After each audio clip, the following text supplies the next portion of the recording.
নমস্কাৰ এটি গুৰুত্বপূৰ্ণ বাতৰি লৈ নিউজ নৰ্থ ষ্টুডিঅ'ত মই মুকিবুল হুছেইন পৰজনমৰ শুভ লগন কলাগুৰু বিষ্ণুপ্ৰসাদ ৰাভাৰ কালজয়ী গীতটি নাগাৰা নামৰ গায়িকা কৰিশ্মা নাথে বিকৃত ৰূপত পৰিৱেশন কৰাক লৈ দেৰগাঁও থানাত বৃহত্তৰ অসমীয়া যুৱ মঞ্চৰ এজাহাৰ দাখিল নিউজ নাওৰ এক বিশেষ প্ৰতিবেদন পৰজনমৰ শুভ লগনন কলাগুৰু বিষ্ণুপ্ৰসাদ ৰাভাৰ কালজয়ী গীতটি নাগাৰা নামৰ গায়িকা কৰিশ্মা নাথে বিকৃত ৰূপত পৰিৱেশন কৰাক লৈ দেৰগাঁও থানাত বৃহত্তৰ অসমীয়া যুৱ মঞ্চৰ এজাহাৰ দাখিল হয় সকলোৱে গম পাইছে অসমবাসী ৰাইজে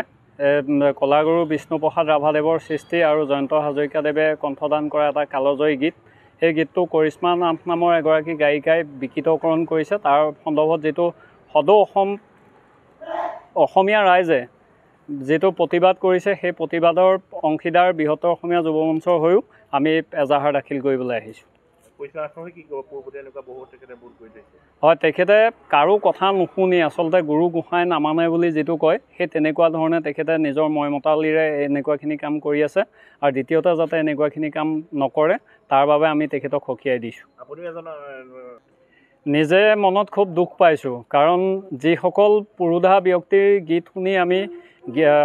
সাংস্কৃতিক পথাৰখনত ভৰি থৈছোঁ বা তেখেতসকলক অনুকৰণ কৰি শিকিছোঁ সেই ব্যক্তিসকলৰ গীতক লৈ যেতিয়া এনেকুৱাখিনি হয় আচলতে খুব দুখ লাগে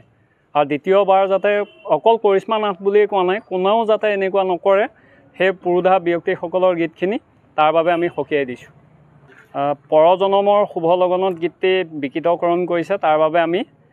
এজাহাৰ দাখিল কৰিছোঁ বৃহত্তৰ অসমীয়া যুৱ মঞ্চৰ কেন্দ্ৰীয় সাংস্কৃতিক সচিব শৰৎ সৌৰভ নেতৃত্বত এটা সজাতি দলে দেৰগাঁও আৰক্ষী থানাত এজাহাৰ দাখিল কৰে দেৰগাঁৱৰ পৰা নৱজ্যোতি ভৰালীৰ ৰিপৰ্ট নিউজ নাও।